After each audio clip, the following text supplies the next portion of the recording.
ፕሬዝዳንት ዶናልድ ትራምፕ አሜሪካን ያመሷት ይዘዋል። ወደ ሀገራቸው የሚመለሱ ዜጎች ደግሞ በትራምፕ አስተዳደር ሰቆቃቸው ከፍቶባቸዋል። ወደ ሀገሬ ከምመለስ ብትገሉኝ ይሻለኛል፣ ወይም ደግሞ አሜሪካ ውስጥ እየተደበቅኩ ብኖር ይሻለኛል፣ መሽሎክሎክ እስከምን ድረስ ወይስ በምን ጣሙ የበርካታ ስደተኞች ሀሳብ ይሆን መጥቷል። ፕሬዝዳንት ዶናልድ ትራምፕ ደግሞ ይሄኛው አኪዳቸው ለአሜሪካ ታላቅነት መኪና መከገገይን ማጋም እንደሚያግዝ ይናገራሉ። ህዝቡ ግን ሰቆቃ ውስጥ ነው። በተለይም የሀገሩን ፖለቲካና ውጥረት ሰግቶና ፈርቶ የተንቀሳቀሰ ሁሉ አሜሪካ ከገባ በኋላ ሌላ ፈተና ይገጥመዋል። እናም እንዴት አይነት መፍትሄ ይምጣም ለዓለማችን እጅግ አስቸጋሪ ቢሆንም በአሜሪካው ፕሬዝዳንት ዶናልድ ትራምፕ አማካኝነት ወይም ደግሞ በሳቸው ህግ አማካኝነት በርካቶች ጫና ውስጥ ገብተዋል። በአሜሪካ ግዛት ሚኒሶታ የሚኖሩ ሰዎች ደግሞ እጅጉን የገፈቱ ቀማሽ ሆነዋል። የኢሚግሬሽን ሰራተኞች የሚያደርጉት አሰሳም ማጠናቀቃቸው ይነገራል። ከዛ በኋላ ደግሞ አሁንም የፍርሃት ድባብ በአካባቢው በሚኒሶታ በተለይም በዋና ከተማዋ በግዛቷ ማለት ነው ሚኒያፖሊስ ከፍተኛ ሆኗል። አሁን እጅግ አስቸጋሪ ጊዜ ላይ እንዳለን ይሰማናል በሚል በርካቶች ሀሳባቸውን ቢገልጹም ፕሬዝዳንት ዶናልድ ትራምፕ ደግሞ መንገዱ ሁሉ እጅግ ቀላል ነው በሚል ጉዳዩን ለማጣጣል ይሞክራሉ።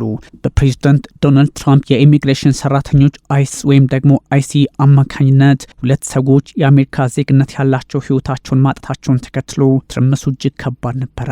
ታዲያ የእነዚህ ግለሰቦች ጉዳይ የፕሬዝዳንት ዶናልድ ትራምፕን ፖለቲካ ጫና ውስጥ እንዳስገባው የሚታወስ ነው። በመላ ሀገሪቱ ከፍተኛ ተቃውሞ እንደነበረ የሚዘነጋ አይደለም። በተለይም ደግሞ በሚኒያፖሊስ የሚኖሩ የሶማሊያ ማህበረሰብ አባላት በፍርሃት ውስጥ እየኖሩ እንደሆነ ሆነም በግልጽ ተቀምጠዋል። እንደዚህ አይነት አካሄዶች በእርግጥም በዓለም ፖለቲካ ላይ ጫና የሚፈጥሩ ናቸው ቢባልም አሁን ያለው ሁኔታ ደግሞ ፕሬዝዳንት ዶናልድ ትራምፕ መፍትሄ አልባ አድርገውታል እየተባለ ይገኛል። አንድ የ23 ዓመት አብዲ የተሰኘ ለደህንነቱ ሲባል ስሙን ቀይሮታል ይላል ቢቢሲ መረጃ አጋራም። የ23 ዓመቱ አብዲ በዚህ አጋጣሚ የፕሬዝዳንት ዶናልድ ትራምፕ አስተዳደር ስጋት እንደሆነበት ያስቀምጣል። ዛሬ በመሳሪያዎች ታጥቀው ወይም ደግሞ ፊታቸውን በጭንብል ሸፍነው የሚንቀሳቀሱ በከተማ ውስጥ ያሉ የኢሚግሬሽን ሰራተኞችን የመመልከት ፍርሃት ተፈጥሮብኛል። እንደዚህ አይነት አካሄዱ ደግሞ እጅግ ፈታኝ ነው ይላሉ። በዚህ አጋጣሚ ደግሞ አሁን ሁኔታዎች ስጋቶች መልካቸውን ቀየሩ። በዓለም ፖለቲካ ላይ ትልቁን ሚና የምትጫወተው አሜሪካ ፕሬዝዳንት ዶናልድ ትራምፕ አማካኝነት ፈተናዬን አበዛችብኝ ትርጓሜ ሆኗል። በአንድ ቦታ ከ5 ሌሊት በላይ እንደማያሳልፉ ይናገራሉ። አብዲ በተለይም ስሙ የተቀየረው ማለት ነው ወደ ስራው ሲሄድ ተደብቆ እንደሆነ ይናገራል። አይሲ ስራውን አጠናቋል ቢባልም አንድ ወር ቢሞላውም አሁንም ስጋት ሆኖባቸዋል። በእርግጥ አስቸጋሪ ሁኔታዎች የተፈጠሩት በራሳቸው በፕሬዝዳንት ዶናልድ ትራምፕ አስተዳደር እንደሆነ ሳይታለም የተፈታ ነው። በአንድ ቦታ ከ5 ሌሊት በላይ ማሳለፍ እጅግ አስቸጋሪ ነው ይላል አብዲ።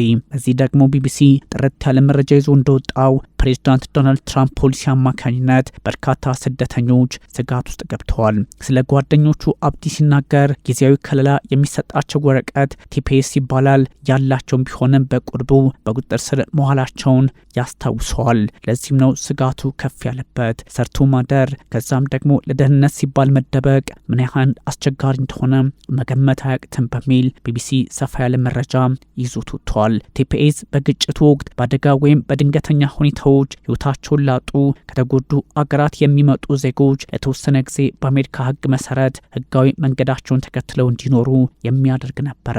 ይህን ግን የአሜሪካው ፕሬዝዳንት ዶናልድ ትራምፕ መከተል አይፈልጉም። አብዲ እንዲህ ይላል በሀሳቡ ሶማሊያን ለቆ የወጣው የአልሸባብ ተጠቂዎች እርሱን ለመመልመል ጥረት ላይ መሆናቸውን ካረጋገጠ በኋላ እንደሆነ ያስቀምጣል። በፈረንጆቹ 2022 የሆነ ነው። ይህ እጅግ አስቸጋሪ ጊዜ ይመጣል ብዬ አላሰብኩም ነበረ።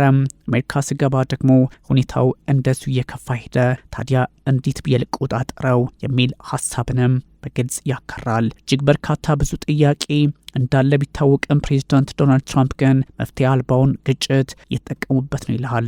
ለዚህ አይነት አካሄድ ደብዛዛ ብርሃን ካለው የመኖሪያ አፓርትመንት ወይም መኖሪያ ውስጥ ሆኖ ለስለስ ባለ ድምፅ እዚህ ለመድረስ $15,000 ያህል አውጥቻለሁ፣ ቤተሰቤ ሁሉንም ነገር ሰጥቷል በሚል ሀሳብ ሰጠ ሲል ስለ አብዲ ቢቢሲ ሰፋ ያለ መረጃ ይዞቷል። የኛው አካሄድ ለነ አብዲ ብቻ አይደለም እና ኢትዮጵያንም ወይም ደግሞ በተለየ አጋጣሚ አሜሪካ ውስጥ የሚኖሩ የአብዲ አይነት ጣፋንታ ያላቸው ኢትዮጵያውያንንም ግምት ያስገባል። ከህገወጥ አዘዋዋሪዎች በተለየ አጋጣሚ ወጣ እንደሆነ ይነገራል። የኬንያ ፓስፖርት ይገዛል። ከዛ ወደ ብራዚል ተጓዘ። ወደ አሜሪካ የገባውም በዛ መንገድ እንደሆነ ያስቀምጣል። በኮሎምቢያና በፓናማ መካከል ያለውን ጫካ በተለይም በዓለም ላይ ካሉት እጅግ አደገኛ የፍልሰት መንገዶች ከሆነው አንዱ ማለት ነው የሚታመነው የዳራይን ሸለቆ እንዲሁም ረግረጋማ ስፍራን ማቋረጥን ያካትተውን ጉዞ በመጨረሻ ማሳክቶ ሚኒያፖሊስ ሚነሶታ ገባ። ግን አሁን አንድ ከተማ ላይ እንኳን 5 ቀን ማደር አይችልም። ይህ የአብዲ ታሪክ ብቻ አይደለም፣ የበርካታ ኢትዮጵያውያን ጭምር እንጂ። በአንድ ወቅት አስክሬን ላይ ቆምኩኝ በሚል ሀሳቡን ያስቀምጣል አብዲ። ጉዞውን ደግሞ ሲያስታውሰው እጅግ በሚዘገነን ሁኔታ ዓለም እንዴት በዚህ ልክ ትጨክንብኛለች በሚል እንደሆነ የሚዘነጋ አይደለም። የአሜሪካና የሜክሲኮ ድንበር ከደረሰ በኋላ ወደ አሜሪካ ይሻገራል። የጥገኝነት ጥያቄውን አቀረበ። የህግ ምክር ካገኘ በኋላም እስከ 2029 ድረስ በሀገሪቱ ውስጥ ለመኖርና ለመስራት የሚያስችል የቲፒኤስ ማመልከቻ አቀረበ። በአብዲ አስተሳሰብ ሁኔታው የህልውና ቀውስ ሆኖ እንደቀጠለበት የሚያስረግጥ ያደርገዋል። ወደ ሶማሊያ ብመለስ ምን እንደሚገጥመኝ አውቀዋለሁ። 2 ነገር ነው። አንድም አልሸባብ፣ አንድም የሐሰን ሼክ ማህሙድ የተንቀጠቀጠ መንግስትና ራሱን መመገብ የማይችል አስተዳደር ነው የሚል እምነት አለው ነው ጉዳዩ። ይህን ሁላ የፖለቲካ ውጥረት ማለፍም እጅግ አስቸጋሪ ያደርገዋል። ታዲያ ወደ ሶማሊያ ከምትመልሱኝ ሞቃዲሾ ከምገባ ህይወቴን ሙሉ እየተደበኩ ብኖር ብሽለኮሎክ ይሻለኛል በሚል ሀሳቡን ይሰጣል። ህይወቴ አደጋ ላይ ይወድቃል፣ እዛ መሄድ በየትኛውም አካል ተቀባይነት የለውም ነው ጉዳዩ። በእርግጥም ሶማሊያ ውስጥ የፈለገው አይነት ኃይል ገብቶ የፈለገውን ጥቃት ሰንዝሮ ህይወት ከቀማ በኋላ አንዳች ጠያቂ የለውምና በዚህ ልክ አብዲ ማሰቡ ላይፈረድበት ይችላል። በአሜሪካ ውስጥ 260 ሺህ የሚጠጉ ሶማሊያውያን ወይም ደግሞ ከትውልደ ሶማሊያውያን የተመዘዙ እንዳሉ ይነገራል። ከነዚህ ውስጥ ከግማሽ በላይ የሚሆኑት በአገሪቱ የተወለዱ ነበሩ። ብዙዎች ደግሞ ዜግነት አግኝተዋል ይላል የአሜሪካ የህዝብ ቆጠራ ቢሮ በዚህ ልክ አስቀምጦት ነበረ። አብዲ ግን ሰቆቃው በረታብኝ ይላል። የሶማሊያ ማህበረሰብ መሪዎች እንደሚሉት በህገወጥ መንገድ አሜሪካ ውስጥ የሚኖሩ ሰዎች ቁጥር እጅግ በጣም ጥቂት ነው። ብዙዎች ወደ አሜሪካ የመጡት በአውሮፓውያኑ 1991 ሶማሊያን የተቆጣጠረው የሳይድ ባሬ መንግስት ከፈረሰ በኋላ በነበሩት አመታት ውስጥ ነበረ። ሀገሪቱ ስር የሰደደ ቅርቃር ወይም ደግሞ የገጠማት የፖለቲካና የኢኮኖሚ ቀውስ ከዛ ጊዜ ጀምሮ ዘላቂ ሆኖ ቀጠለ። አሁንም አልሸባብ አለ። አሁንም የሀገሪቱ መንግስት የጠና አይደለም። ላለፉት 2 አስርተ ዓመታት ከእስልምና ታጣቂዎች በተለይም ከአልቃይዳ ጋር ግንኙነት ካላቸው ከአልሸባቦች ጋር ስትዋጋ የቆየችው ሶማሊያ አሁን መፍትሄ እንዴት ማምጣት እንዳለባት ተቸግራለች ሲል ቢቢሲ ደግሞ ያስነብባል። ፕሬዚዳንት ዶናልድ ትራምፕ ደግሞ አስተዳደራቸው ለአውሮፓውያኑ እስከ መጋቢት 17 ድረስ ብቻ በሀገራቸው ውስጥ ያለው የደህንነት ሁኔታ ተሻሽሏል በሚል ሀሳብ ሰጡ። ለሶማሊያ ስደተኞች የተሰጠው ጊዜያዊ የመኖሪያ ፈቃድ ቲፒኤስ ለማገደም ጥረት አደረገ። ግን ደግሞ ዴሞክራቶቹ መገቱ። በተለይም ኢልሃም ኦመር በዚህ ጉዳይ ላይ ትልቅ ስራ ሰሩ።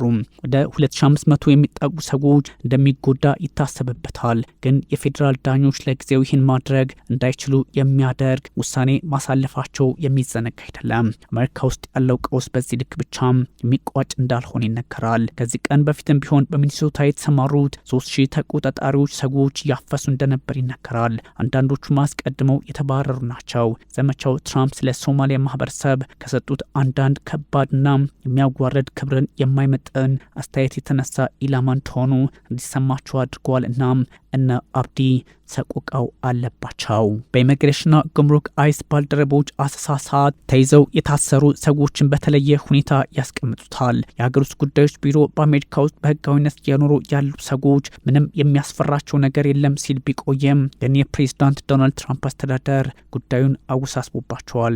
በኢሚግሬሽንና ጉምሩክ አይስ አማካኝነት የሚፈጸመው ጥቃት እጅግ አስቸጋሪ ነው ይላሉ። አንዳንድ ሰዎች ምንም እንኳን ዘመዶቻቸው ጋዜጠኛ ማነጋገር ቢፈሩም የአሜሪካና የሶማሊያ ጥምር ዜግነት ያላቸው መሆናቸው ደግሞ ይነገራል። አሜሪካዊም ሆነ ምንም ስደተኛ ከሆነ ስደተኛ የሪፐብሊካኑ ግንዛቤ ሆኗል። በዚህ ጉዳይ ግን የተለያዩ አጋጣሚዎችን ለማየት ያስገድዳል ተብሏል። አንዳንድ ቤተሰቦች ከፊሎች ወደ ሶማሊያ ተባረው በመከፋፈላቸው ለመናገር ፍርሃት ውስጥ ገብተዋል ነው ጉዳዩ። ሶማሊያ ውስጥም ያለውን ሁኔታ ታሳቢ ማድረግ ለእነዚህ ሰዎች ቀላል አይደለምና አንድ ሰው ከተባረረ ወደ አሜሪካ እንዳይመለስ የ10 ዓመት እግድ ይጣልበታል። አንዳንድ ጊዜ ገደብ ከዚህ የሚረዝም በመሆኑ ከኖሩበት ሀገር ከልጆቻቸው ጋር ያቆራርጣቸዋል ወይም ምንም አይነት ግንኙነት እንዳይኖራቸው ይደረጋል ነው ሁኔታው። የአሜሪካ የሀገር ውስጥ ደህንነት መስሪያ ቤት በሚኒሶታ ሚኒያፖሊስ የሚያደርገው ዘመቻ ለህዝብ ደህንነት ትልቅ ድል መሆኑን በማስታወቁ ሶማሊያውያን ግን እጅግ ከባድ ጫና ውስጥ እንደገቡ በሌላ አቅጣጫ ያስቀምጣል። በሚኒያፖሊስ ፖለቲከኞች የራሳቸውን ህዝብ ለመጠበቅ ፈቃደኛ አልሆኑም ነበረ። በምትኩ ደግሞ ወንጀለኞችን ለመከላከል በመነሳታቸው አሜሪካውያን ሲገደሉ፣ ልጆቻቸው ሲጎዱና ሽብር ሲያነግሱ የነበሩ ከ11 ሺህ በላይ ህገወጥ የውጭ ዜጎችን በቁጥጥር ስር አውለናል ሲል ከዚህ ቀደም መግለጫ መስጠቱ የሚዘነጋ አይደለም። ዶናልድ ትራምፕ ዳግመኛ ለመመረቅ ቅስቀሳ ሲያደርጉ የህገወጥ ስደተኞች ጉዳይ ዋነኛ ዘመቻቸው ነበረ። ታዲያ ስደተኞች በተለየ አጋጣሚ ከዚህ ከጾታዊ ግንኙነት ጋር በተገናኘ ትራምፕን ቢመርጡም አሁን ባለው ሁኔታ ግን ትራምፕ መልሰው ለመራጩ ህዝብ አደጋ የፈጠሩ ሆነዋል። ለሚኒያፖሊስ ከተማ ጃኮብ ፍሬይ እንዲህ ያሉ ፍርሃቶች የአሜሪካ ፖሊሲ ውስጥ ያለ ጉልህ መጣረስን ያመላክቱባቸዋልና መፍትሄ ያምጡ የሚል ሀሳብም ይሰጣል። ግን ሁኔታው መልኩን የለወጠ ነው። እነ ኢልሃን ኦመር በምን ጉዳይ ላይ አገራቸውን ማስከበር አለባቸው ወይም ደግሞ በሶማሊያ ፖለቲካ ውስጥ የራሷን ሚና መወጣት አለባት ተብላ በተታሰበም የትኛው ህግና የትኛው አሰራር የሚል ተደጋጋሚ ጥያቄ ይነሳባታል። ፕሬዚዳንት ዶናልድ ትራምፕ ሳይቀሩ ደጋግመው ይሰድቧቸዋል። ምንም እንኳን የዕለት ተዕለት ኑሮ ቀስ በቀስ መደበኛ ሁኔታ በመመለስ ቢጀመርም ትምህርት ቤቶች እንደገና ቢከፈቱም የፍርሃት ደመናው አሁንም አለቀቀም በአካባቢው ማህበረሰብ እንዳለ ነው ይባላል። ጥቂት ሱቆችና ምግብ ቤቶች አሁንም ተዘግተዋል። እነዚህ የምግብ ባለቤትና ሰራተኞች በአይስ እንደተያዙ ተሰምተዋል። ለዚህም ነው የተዘጋው ሲል ቢቢሲ ያስነብበዋል። ባለቤት አልባ ተሽከርካሪዎችን ማየትም የተለመደ ነው። እንደዚህ አይነት የጨለማ ጊዜ መጥቶ አያውቅም፣ ግን ፈተናው ከባድ ነው ይላሉ። በጨለማ ውስጥ እየኖር ነው ሲሉ የሚኒሶታ ኮንግረስ አባል ኢልሃን ኦማር በቅርቡ በሚኒያፖሊስ በተካሄደው የዴሞክራቶቹ ጉባኤ ላይ ሰፋ አድርገው ተናግረዋል።